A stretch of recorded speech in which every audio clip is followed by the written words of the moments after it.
여러분 안녕하세요. 믿음직한 원불대, 믿고 보는 원불대의 원영입니다.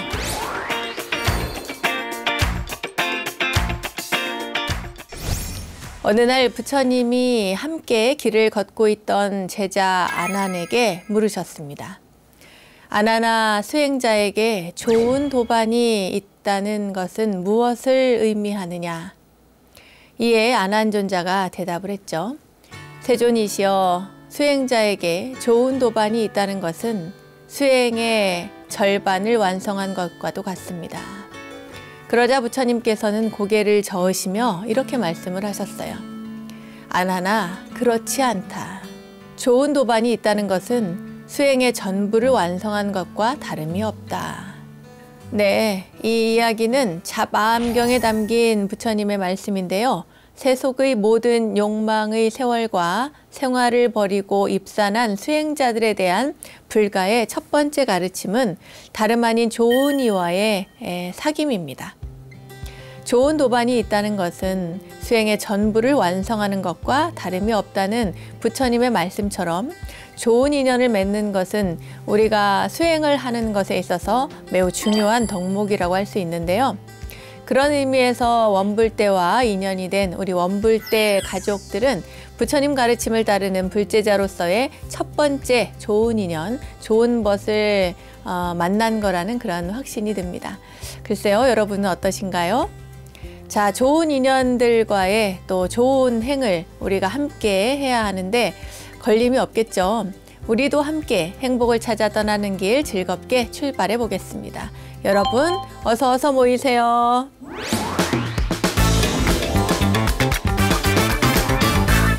원영 스님의 불교 대백과 실전편 첫 순서는 알고 보면 약이 되는 수많은 불교 이야기들과 불교 지식을 내한해 원불대 지식 플레이 순서입니다.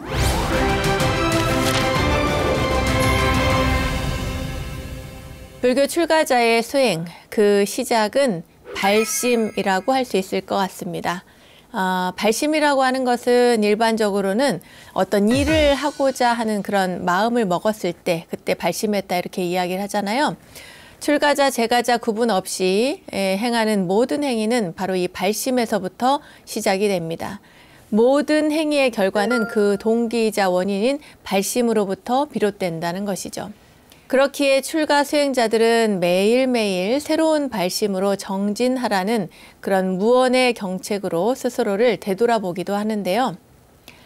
이것은 비단 출가자들에게만 해당이 되는 것은 아닐 것 같습니다. 부처님 공부를 즐겁게 하는 재가자들도 매일매일 발심해서, 발보리심해서 하고자 하고 또 바라는 그런 원력을 이룰 수 있길, 저 깨달음의 언덕으로 건너갈 수 있기를 저도 함께 두 손 모아봅니다.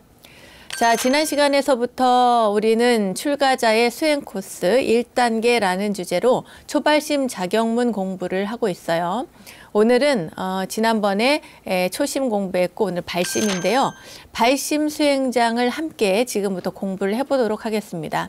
오늘도 마찬가지로 그 통도사 반야암에 계시는 지안 큰 스님의 그 해석을 바탕으로 해서 기본적인 것은 그렇습니다. 약간 제가 조금 손을 봐서 이렇게 뭔가 조금 더 부드럽게 현대식으로 윤문을 해서 알려드리긴 하는데요.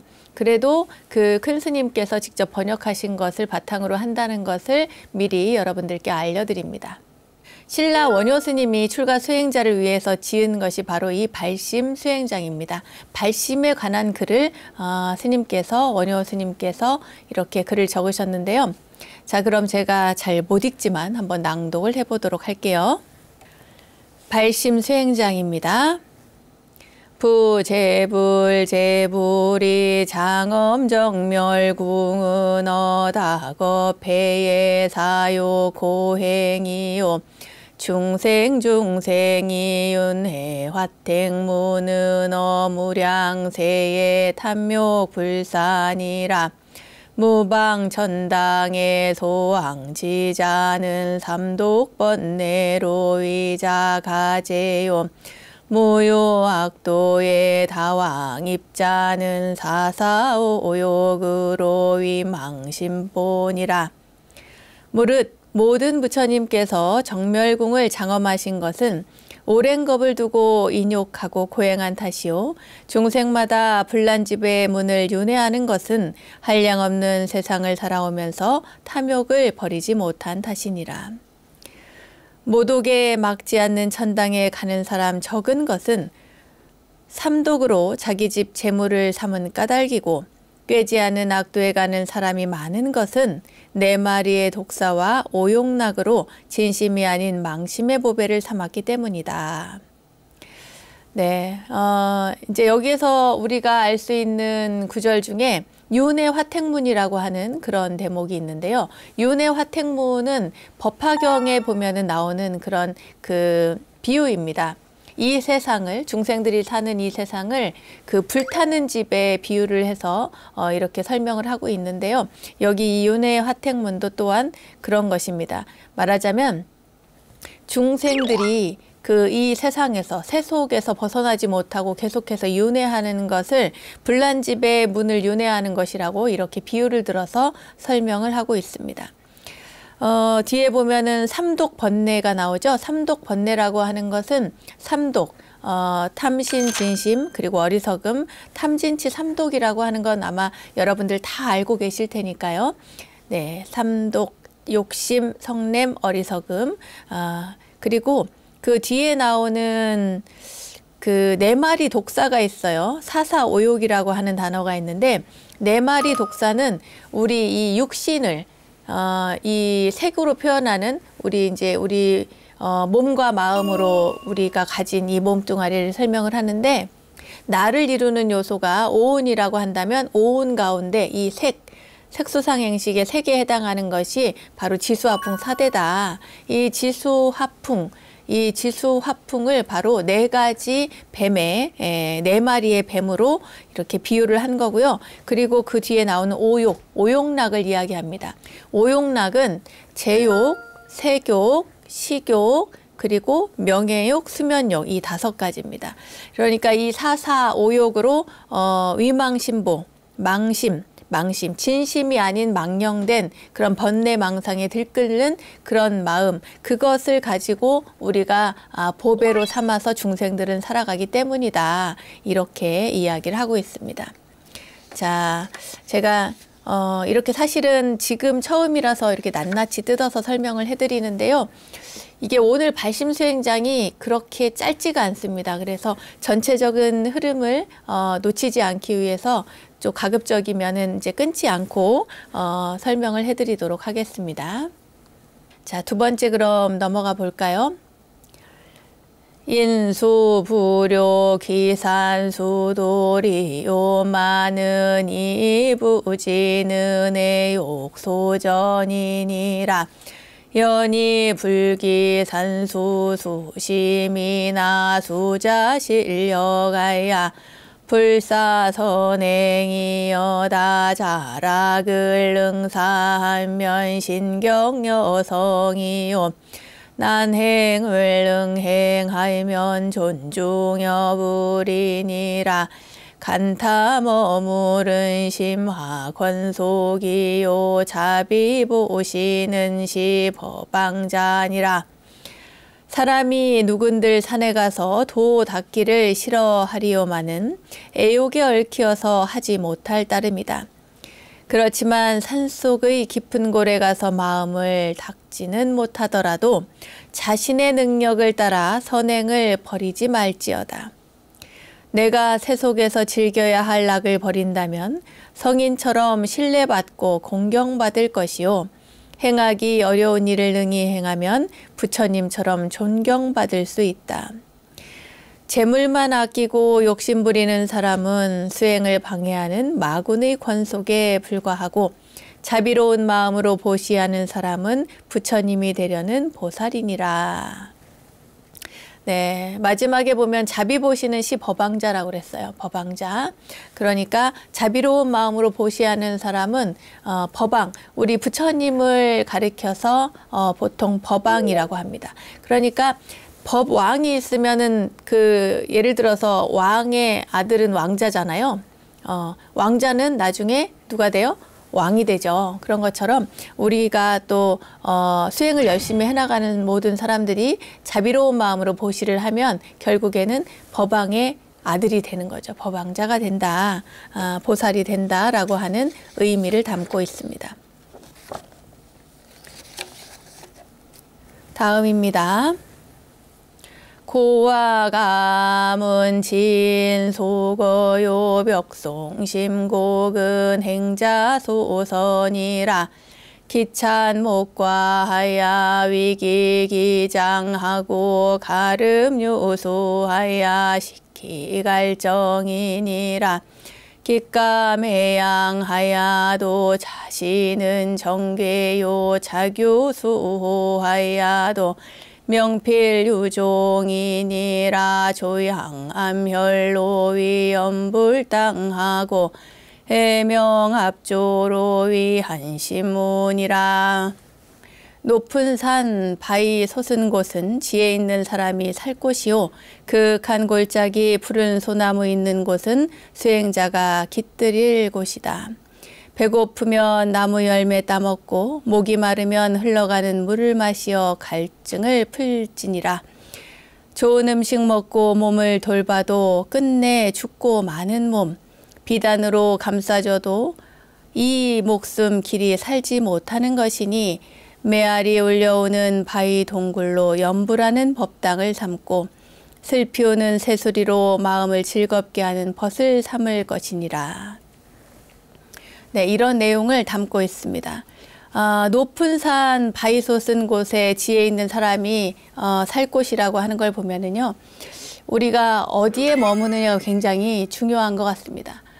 그렇게 따지면 제가 지금 여기에 앉아서 이렇게 카메라 앞에서 막 이런 이야기를 하는 것이 사실은 어떻게 보면은 제가 머물 곳이 아닌 거죠. 여기에 근거해서 본다면 스님들은 이제 말하자면 자연과 벗에서 푸른 소나무 있는 곳, 그런 곳에 깃들여서 거기에서 머물면서 그 마음을 고요히 하고 그런 수행의 어떤 절차라고 할까요? 과정이라고 할까요? 그런 과정을 끊임없이 이렇게 반복해서 수행을 해나가는 것을 기본으로 해야 된다는 이야기입니다. 그 뒤에 이제 기참목과야 위기기장하고 배고프면 나무 열매를 따먹고 목이 마르면 흘러가는 물을 마셔서 갈증을 푼다는 얘기인데요. 제가 이제 이 발심수행장을 공부했을 때 이 대목에서 뭔가 울컥했던 그런 기억이 납니다. 그러면서도 한편으로는 굉장히 존경스럽고 배고프면 나무 열매를 따서 먹고 또 목마르면 물을 마셔서 갈증을 풀고 그러니까 내가 머물고 있는 곳에서 무엇인가 새로운 것을 탐하고 구하는 그런 것이 아니라 여기 자체 내에서 만족스럽게 해결을 해나가야 되는 거죠. 굉장히 어려운 일인데도 기참목과 하야 위기기장 이 대목은 글쎄요 수행자라면 누구나 이 발심수행장을 공부하는 수행자라면 여기에서 한번 또 울컥하고 내가 어떻게 살아가야 할 것인가에 대해서 마음을 이렇게 들여다보는 그런 어떤 구절이 아닌가 싶습니다. 그 뒤에도 보면은 좋은 음식 먹고 몸을 돌봐도 끝내 죽고 마는 몸이라 그랬어요. 그렇잖아요? 그렇습니다. 우리가 아무리 뭐 배가 고파도 그 하루에 5끼 이상 먹는 사람이 없어요. 그리고 그렇게 먹으면은 병이 걸립니다. 네, 물론 이제 병이 정말 병이 들어서 그 조금씩 이렇게 섭취를 해야 되는 그런 사람을 얘기를 하는 게 아니고요. 어느 정도 일정 분량의 식사를 그렇게 뭐 아침 먹고 간식 먹고 점심 먹고 간식 먹고 저녁 먹고 야식 먹고 막 이렇게 그렇게 계속 하면 병이 걸리죠. 네. 그러니까 아무리 좋은 음식을 먹고 그리고 아무리 자기 몸을 돌봐도 우리는 끝내 목숨이 다하는 그런 날이 온다는 얘기입니다. 그리고 가만히 보면은 우리가 잘 먹어도 새끼고 사실은 그리고 아무리 비단 옷을 좋은 옷을 입고 좋은 뭐 신발을 신어도 사람이 한꺼번에 신발을 2켤레를 신을 수는 없잖아요. 한 켤레의 신발만 신을 수가 있습니다. 그런 것처럼 우리가 아무리 비단으로 감싸줘도 이 목숨은 길이 살지 못한다라고 하는 이야기가 너무나 와닿죠. 그리고 또 이제 산속에 머물면 그 바위동굴에서 수행하는 분들도 옛날에는 많았는데 거기에서 이제 연부라는 법당을 그런 곳을 법당으로 삼고 그리고 슬피우는 새소리로 마음을 즐겁게 하는 벗을 삼아야 된다. 네, 사실은 이제 생각만으로도 글쎄 옛 스님들은 이 글을 직접 지으신 원효 대사는 그런 삶을 사신 분이 아닐까 그런 또 생각이 들고요. 바람 한 줄기에도 만족하고 행복을 느낄 수 있는 그런 수행자의 삶은 참 멋진 게 아닌가 그런 생각이 듭니다. 또 다음에도 굉장히 명구들이 나오네요. 배슬이 여빙이라도 무연화심하며 아장이 여절이라도 무구식념이니라 홀치 백년이연을 운하불락하며 일생이 기하관대불수 방일고 이심중예를 심명삼문이오 불연세속을 심명출간이라 행자나망은 구피 상피요 도인연회는 입서궁이니라. 네, 절하는 무릎이 얼음처럼 차더라도 따뜻한 불 생각 말고 줄인 창자가 끊어질 것 같더라도 밥 생각을 말 것이니 백년 세월 훌쩍 가버리니 안 배우고 어찌하며 한 평생이 얼마기에 닦지 않고 방일하리오. 모든 애착 떠난 이를 사문이라 이름하며 세속을 연연하면 출가라 할 수 없다. 수행자가 번뇌의 그물에 걸려 있는 것은 개가 코끼리 가죽을 뒤집어 쓴 것이요. 도인이 연정을 품는 것은 고슴도치가 쥐집에 들어가는 격이니라. 네, 여러분들은 절을 얼마나 해보셨을까요? 불자들도 어떤 흐름이 있어서 그런지 예전에는 10,000배, 100,000배 이런 분들도 계셨고 3,000배나 1,000배를 하시는 분들도 굉장히 많으셨는데 요즘에는 그렇게 많지 않은 것 같습니다. 가장 많이 하시는 분들이 제가 볼 때는 수능 시험 보는 학부형, 학생의 어머니 정도인 것 같은데 이 배슬이 여빙이라도 무연하심하며 이 절하는 무릎이 얼음처럼 차더라도 따뜻한 불 생각을 하지 말라는 구절이거든요. 저도 그랬던 것 같습니다. 저도 이제 추운 시절에 머리를 깎아가지고 가을에 깎아서 이제 겨울을 나는데 맨 처음에 머리를 깎으면은 절에서 이제 그 절을 엄청 많이 시켜요. 그 저는 절을 많이 시켜서 절인 줄 알았습니다. 절에 가면 절을 하라고 절인 줄 알았어요. 그러니까 이제 그 법당에 차디찬 법당에 지금은 이렇게 방석이 되게 도톰하게 잘 이렇게 있지만 제가 있을 때만 해도 예전에는 그 아주 얇은 방석이 있거나 아니면 맨바닥에 절을 하거나 하루에 1,000배씩 아침에 새벽에 500배 저녁에 500배 막 이렇게 절을 1,000배씩 이렇게 해야 되는 그런 상황이었는데 그러면서 이거를 배우는 거예요. 절하는 무릎이 얼음처럼 차더라도 따뜻한 불을 생각하지 말라는 거죠. 그러니 당연한 듯 그렇게 절을 했던 기억이 나고 줄인 창자가 배가 고파가지고 창자가 끊어질 것 같은데도 밥 생각을 하지 말라는 거예요.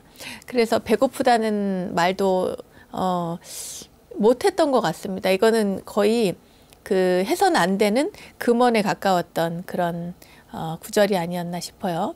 그런 가르침을 주는 그런 구절이었죠. 세월이 이제 훌쩍 가니까 열심히 수행해라 그런 이야기들을 여기에서 하고 있습니다. 배슬이 여빙이라도 무연하심하며 아장이 여절이라도 무구식념이니라. 이 구절을 참 많이도 읊으면서 덜어는 이렇게 눈물도 맺히고 뭔가 이렇게 코끝도 찡하고 덜어는 가슴도 아프고 했던 그런 기억이 나네요. 자, 그 다음 가볼까요? 수유재지나 거읍가자는 재불이 시인의 생비유심하시고 설무도행이라도 주산실자는 중성이 시인의 생환이심하나니라. 수유제하기 나무계행자는 여보소도의 불기행이요 수유근행이 나무지혜자는 요광동방이 향서행이요 유진의 소행은 증미작반이요 무진의 소행은 증사작반이니라. 비록 지혜와 재주가 있으나 시끄러운 도시 세속에 사는 사람은 부처님이 이 사람에 대해 슬퍼하는 마음을 내고 설사 제대로 도를 닦는 수행이 갖춰지지 못하더라도 산에 사는 사람에게는 성인들이 이 사람에게 기뻐하는 마음을 내느니라. 비록 재주와 학식이 있으나 계행이 없는 사람은 보배에 있는 곳으로 인도하려 해도 일어나 가지 않는 것과 같고 비록 부지런한 행이 있더라도 지혜가 없는 사람은 동쪽으로 가고자 하면서도 서쪽으로 가는 격이니라. 지혜 있는 사람의 하는 바는 쌀로 밥을 짓는 것이나 지혜가 없는 사람이 하는 짓은 모래를 쪄서 밥을 짓는 것과 같은 짓이다. 네, 여기에서 가장 인상적인 것은 마지막 구절이죠. 지혜로운 사람과 지혜롭지 못한 사람. 지혜로운 사람은 쌀로 밥을 하는 것이고 그건 당연한 건데 지혜가 없는 사람은 모래로서 밥을 짓는 것과 마찬가지라는 거죠. 모래로 밥을 지은들 먹을 수 있겠습니까? 네, 아무 의미가 없는 그런 어리석은 행동이겠죠.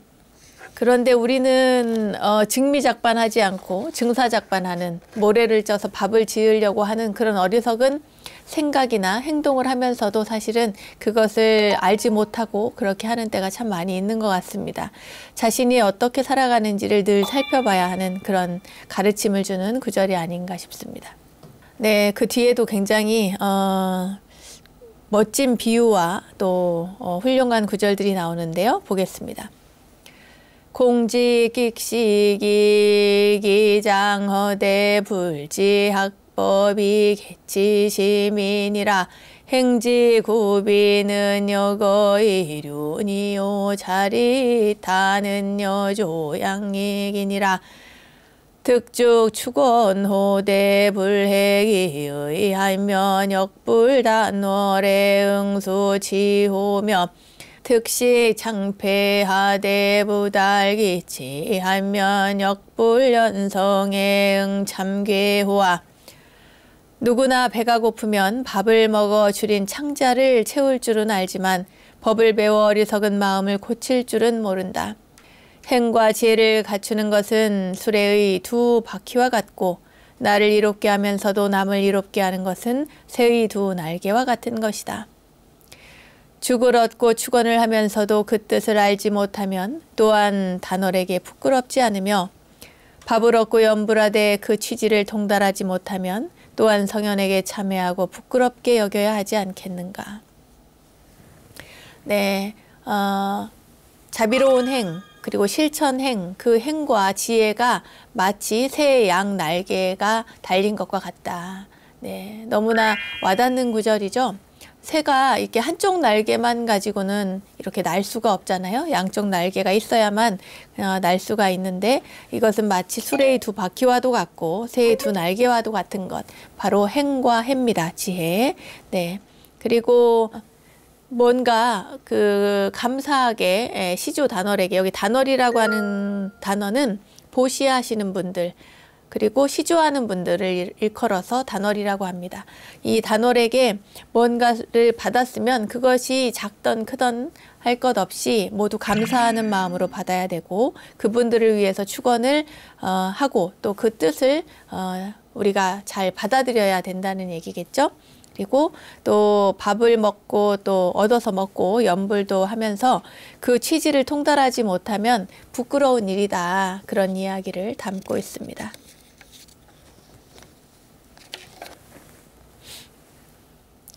인왕 미충이 불변정엔달하야 성증사문이 불변정엔이라. 기세간헌하고 승공천상은 계위선제니 시구로 파괴하고 위타복전은 여절익조 부구상공이라. 자죄를 미탈하면 다죄를 불속이니라 연하니 기목에 행하고 수타공급이리요 무행공시는 양무이기요 무상부명은혜석 불본이라. 사람이 더러운 벌레를 싫어하는 것은 깨끗하고 더러움을 가리지 못하기 때문이듯 성인이 사문을 미워하는 것도 깨끗하고 더러움을 가리지 못하기 때문이다. 세간의 시끄러움을 버리고 허공을 타고 천상에 올라가는 데는 개가 좋은 사다리가 된다. 그렇기 때문에 개를 파하고 남의 복전이 되려는 것은 날개 꺾어진 새가 코끼리를 업고 공중을 날려는 것과 같다. 나의 죄를 벗어버리지 못하면 남의 죄를 사할 수가 없는 것이다. 그러니 어찌 개를 지켜 수행하지 않고 남의 공양 시주를 받으리요. 수행 없는 헛된 몸뚱이는 길러봐도 이익이 없는 것이요. 덧없는 뜬 목숨은 애착해 아껴도 보존할 수가 없느니라. 네, 여기에서는 앞에 성인이 사문을 미워하는 이야기가 나오죠. 성인이 사문을 왜 미워하겠어요? 네, 개를 잘 지키지 않은, 그러니까 깨끗하고 더러움을 가리지 못하기 때문이라는 이야기입니다. 여기 보면은 개가 좋은 사다리가 된다고 그랬죠. 네, 개라고 하는 것은 애초에 좋은 습관에서 나오는 이야기인데 신라라고 해서 좋은 습관이 나중에 이제 개가 됩니다. 불교에서 받아들여서. 그래서 우리가 보통 이야기할 때 개라고 이야기하지 않고 개율이라고 이야기를 많이 하죠. 그런데 이제 원래는 개는 좋은 습관에서 나오는 개고, 그리고 율은 출가자들의 어떤 제어한다거나 뭐 규제한다거나 하는 그런 그 룰을 이야기할 때 말을 합니다. 승가를 운영하기 위해서 운영 방침으로서 사용하는 게 율인데요. 요즘에는 뭐 이렇게 섞여서 뭐랄까요, 합성어가 되어버렸죠. 이제는 개와 율이. 그래서 개율이 되는데 그 개율의 개가 바로 여기에서 나오는 구절입니다. 좋은 사다리가 되는 것이 바로 개행이다. 맨 처음에 출가해가지고 이제 많은 것들을 배우는데요. 출가하고 나면 특히나 어떤 것을 가르침을 받냐면 계율 중에서도 우리 보통 계라고 하면 5가지가 있죠. 살도, 음망주. 이 살도, 음망주를 기본으로 해서 바른 생활, 그러니까 수행자가 지켜야 되는, 수행자로서 살아가는 것에 있어서 행이 얼마나 중요한가를 배웁니다. 그 계를 수행을 하지 않으면서, 지키지 않으면서 다른 사람으로부터 이렇게 공양을 받는 것은 바람직하지 않다라고 하는 이야기를 여기에서 강조를 하고 있는 것이죠. 망용상덕하야 능인 장고하고 기사 자좌하야 영배용락이니라. 행자 심정하면 제천이 공찬하고 도인이 연색하면 선신이 사리하나니라. 사대홀산이라 불보구준이 금밀석의라.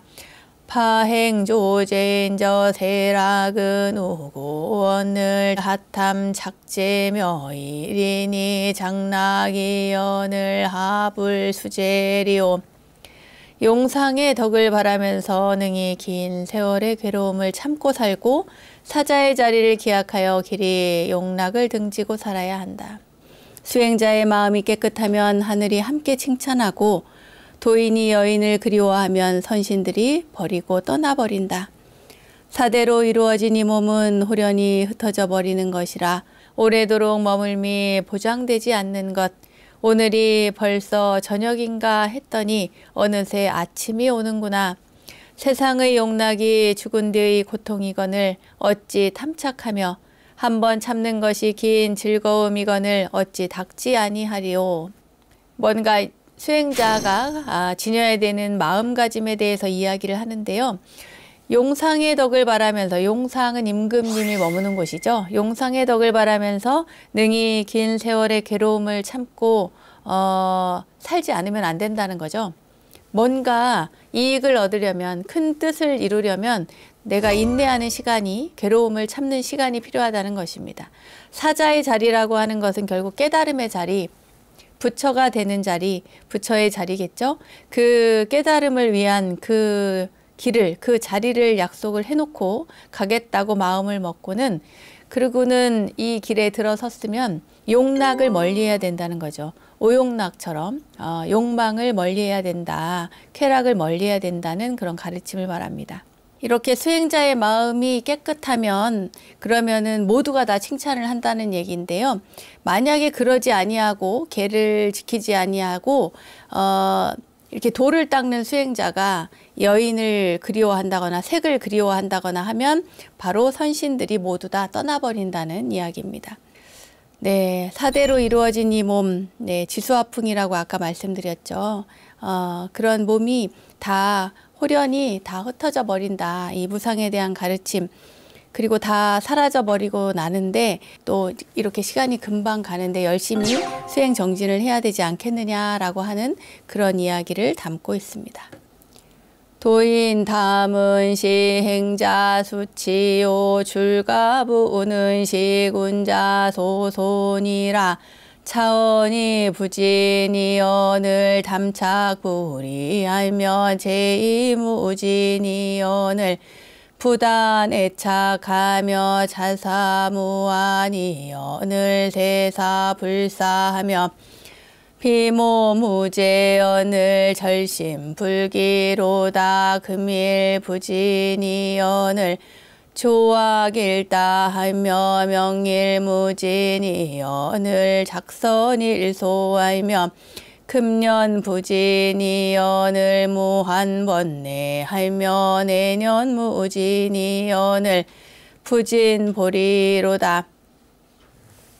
도 닦는 이가 탐심을 가지는 것은 수행자로서 수치스러운 일이요 출가한 사람이 불을 누리는 것은 군자의 비웃음거리니라. 이러한 말은 이루 다 할 수 없거늘 탐착하기를 그만두지 않으며 다음 나중에 하겠다 미루는 것이 다 할 데가 없거늘 애착을 끊지 아니하며 이것 해야 한다는 것 한정이 없거늘 세상 일을 버리지 않으며 이것저것 한다는 것 쉴 틈이 없거늘 끊으려는 마음을 일으키지 아니하네. 오늘 하는 것이 다함이 없거늘 악을 짓는 것은 날로 많이 하고 내일 하는 것이 다함이 없거늘 선을 행하는 건 날로 적으며 올해만 하는 것이 다함이 없거늘 한없는 번뇌에 시달리고 내년에 하는 것이 다함이 없거늘 보리에 나아가지 아니하도다. 네, 여기는 달리 굳이 설명이 필요 없을 만큼 이렇게 와닿는 구절인 것 같습니다. 우리가 항상 나중에 해야지 하는 경우들이 참 많잖아요. 이거 해야 하는데 나중에 하지 다음에 하지 이따 하지 이렇게 생각하는 그런 게 우리가 중생들은 늘 몸에 익숙한데, 그렇게 하다가는 언제 도를 이루겠느냐, 언제 보리를 이루겠느냐 하는 이야기입니다. 그러니까 마음 먹었을 때 바로 실천을 해야 된다, 그런 가르침을 담고 있습니다. 자, 이제 발심수행장 마지막 구절에 왔네요. 네, 마지막 이야기는 어떻게 펼쳐지는지 보겠습니다. 시시이하야 속경이랴 하며 일일이하야 속경일에 하며 월월이하야 홀래년지하며 연년이하야 참도삼문하나니 파거불행이오 노인불수라와 생애태하고 자기 난식이니라 기생불수원을 허과일야 하며 기활공신이 어느 일생불수 신필유종아리니 후시는 하호하 막소급포며 막소급포와 시간이 옮겨가 밤낮이 빨리 지나가며 하루하루가 옮겨가 보름과 금음이 빨리 지나가며 다달이 옮겨가 호련히 해가 가고 해가 오며 한 해 두 해 옮겨가서 잠깐 사이에 죽음의 문에 이른다.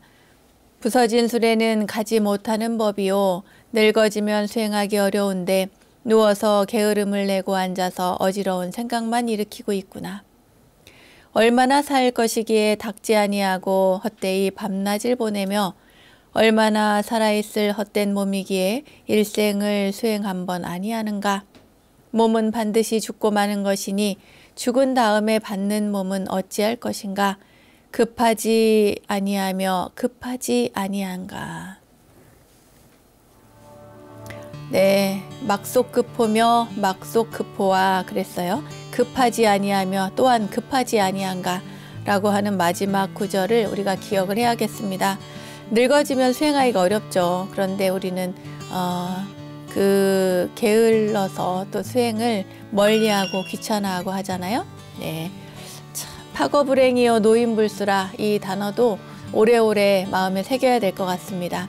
네, 술에는 뭐 고장이 나면 이렇게 움직여지지 않잖아요. 마찬가지로 우리의 몸도 고장이 나면 나아가지 못합니다.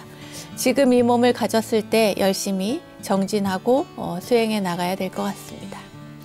자, 초발심 작용문 가운데 발심에 대한 설명은 여기까지 하고요. 함께 문제 풀러가 볼까요? 자, 그럼 첫 번째 문제 볼까요?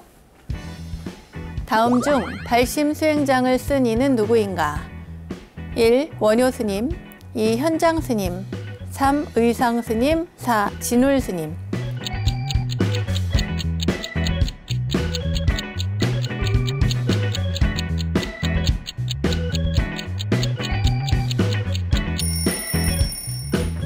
정답은 원효 스님이죠. 원효 스님께서 발심해서 살아가는 이의 마음가짐에 대해서 썼습니다. 네, 원효 스님의 발심 수행장 꼭 기억하시고요. 자, 그러면 여기에 낯익은 이름이 하나 있죠. 바로 진울 스님입니다. 진울 스님은 무엇을 쓰셨죠? 네, 그렇죠. 지난 시간에 공부한 개초심 학인문을 쓰신 분이 바로 진울 스님이십니다. 처음 발심한 자, 그리고 또 처음 초심에 마음을 낸 학인들이 경계해야 하는 그런 내용을 담고 있죠. 자, 다음 문제 볼게요. 다음 중 발심 수행장에 나오는 오용락이 아닌 것은 1. 식욕, 2. 수면욕, 3. 발심, 4. 명예욕. 네, 이 가운데 오용락이 아닌 것을 고르는 것입니다.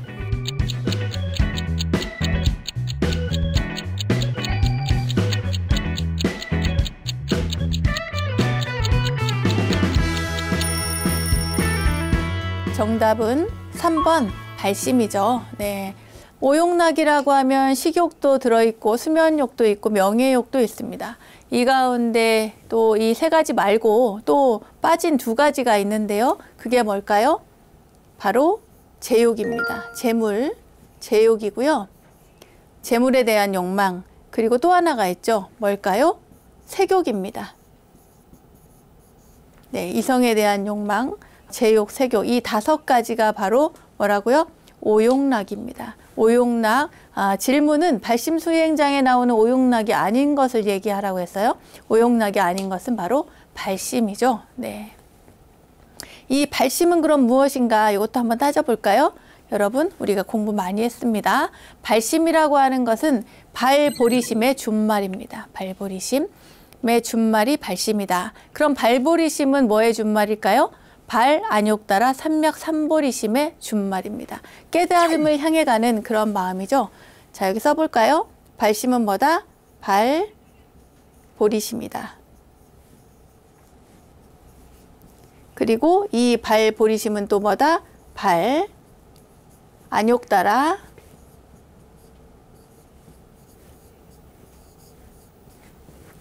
삼맥 삼보리.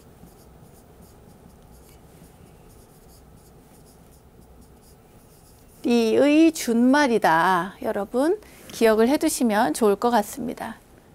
자, 다음 문제 보겠습니다. 발심 수행장에 나오는 삼독을 쓰시오. 네, 삼독은 무엇일까요?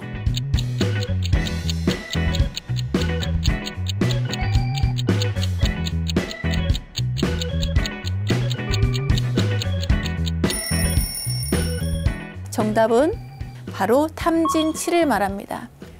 이 삼독은 너무 쉽지만 참 우리 모두가 기억을 해야 되고, 그리고 이것을 알아야 이것을 없애려고 하는 노력을 할 수가 있습니다. 바로 탐진치를 말합니다. 자, 탐욕은 우리가 뭐 잘 알죠. 탐내는 마음입니다. 욕심을 말하는 거죠. 탐욕. 진해, 이 진해라고 하는 것은, 진이라고 하는 것은 성냄을 이야기하는 것이고요. 치는, 이것은 어리석음을 이야기합니다. 어리석음.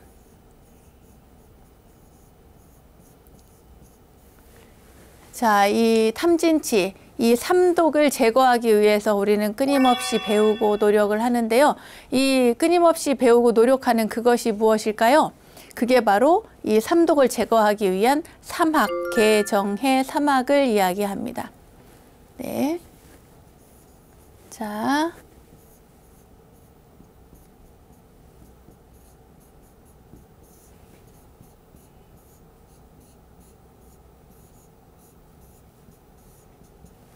개정해를 닦아야 됩니다. 탐진치를 없애기 위해서. 그 개정해를 그래서 뭐라고 하느냐? 삼학이라고 합니다. 네, 이것을 개정해 삼학이라고 합니다. 탐진치를 제거하기 위해서는 개정해를 닦아야 된다. 삼독을 없애기 위해서는 삼학을 닦아야 된다. 여러분 꼭 기억하시기 바라겠습니다. 오늘은 원효 스님께서 써주시는 그 발심 수행장에 대해서 공부를 했는데요. 여러분들이 들으면서도 새록새록 그렇구나 고개를 끄덕이면서 들으시지 않았을까라는 생각을 해봅니다. 열심히 발심을 해서 마음을 내어서 우리가 정진하고 수행해 나가면 좋겠습니다. 오늘 발심 수행장 공부는 여기까지 하겠습니다.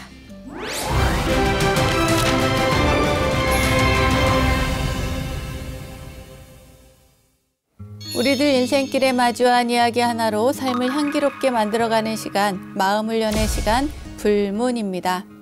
우리는 불보살님의 가피를 간절히 기원을 하죠. 이 가피라고 하는 것은 부처님이나 보살님이나 하는 이렇게 불보살님들의 신통 묘력을 우리가 받는 건데요.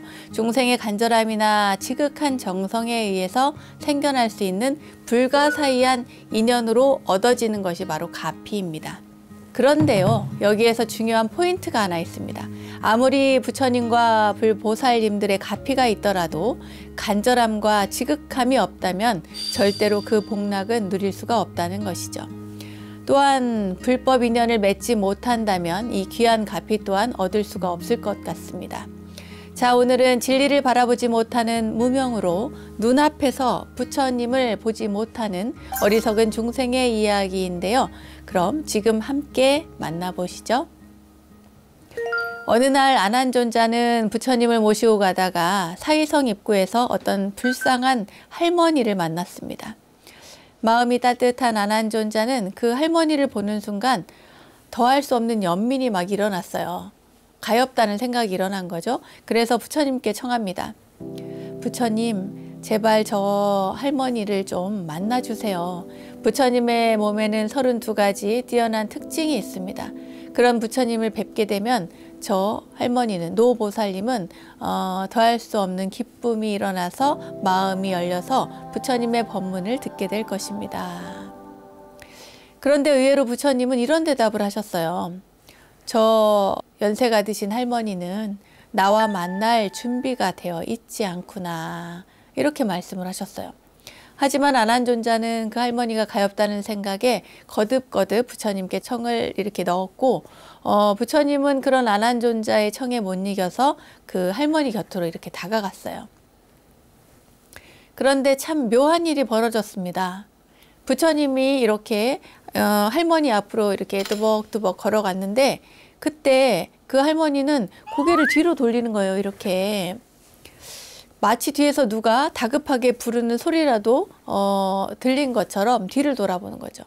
이번에는 부처님이 할머니의 시선이 머무는 뒤쪽으로 이렇게 서서히 다가가셨어요. 뒤로 가신 거죠, 할머니가 있다면. 그런데 이 할머니가 뒤를 보고 있다가 부처님이 뒤로 가니까 또 앞으로 이렇게 고개를 돌렸습니다. 이번에는 부처님이 오른쪽으로 가시니까 할머니는 고개를 왼쪽으로 돌리고, 부처님이 또 왼쪽으로 가시니까 할머니는 고개를 반대로 또 돌리고, 이렇게 계속 그 부처님이 계신 곳과는 정반대로 이렇게 돌아앉는 거예요. 고개를 돌리거나 돌아앉거나. 부처님을 봐야 할 때 보지 않고 계속해서 고개를 들어야 할 때는 고개를 숙이고 또 고개를 숙여야 할 때는 고개를 들고 이렇게 부처님이 몇 번이나 다가가서 그 할머니와 눈을 맞추려고 했는데 그런데 끝내 이 할머니는 두 손으로 자기 얼굴을 이렇게 가리고 말았어요. 이 노보살님이 부처님이 자기 옆에 와 있다는 것조차도 알아차리지 못했던 것이죠. 부처님께서 말씀하시기를 내가 더 이상 무엇을 할 수 있겠느냐. 아무 소용이 없다. 구제될 인연이 없고 부처를 볼 수 없는 이런 사람들도 세상에는 있는 법이다. 이렇게 말씀을 하시면서 그 할머니의 곁을 떠나고 부처님은 조그맣게 탄식을 하셨어요. 제가 어릴 때 고집을 부리면 은사 스님께서 이렇게 말을 안 들을 때죠. 혀를 끌끌 차시면서 냅둬라. 부처님도 인연 없는 중생은 제도를 못 하신다더라. 그런데 부처님도 못 하신다는데 낸들 어쩌겠냐. 이런 이야기를 하셨어요. 참 글쎄요. 지금 생각해 보면은 지금은 좀 이해가 가는 것 같습니다. 불연을 맺고 또 씨앗을 뿌려야 우리도 스승이 다가왔을 때 그 스승을 알아볼 수가 있지 않을까 그런 생각을 해봅니다. 부처님이 다가오든 보살님이 다가오든 또 어떤 스승이 다가오든 좋은 인연이 다가왔을 때 우리는 좋은 인연의 씨앗을 뿌려야 그 인연이 또 되어서 좋은 가르침을 받을 수 있지 않겠어요? 자, 그럼 여기서 다시 한번 여러분께 묻겠습니다. 여러분은 어떤 좋은 인연의 씨앗을 뿌리셨을까요?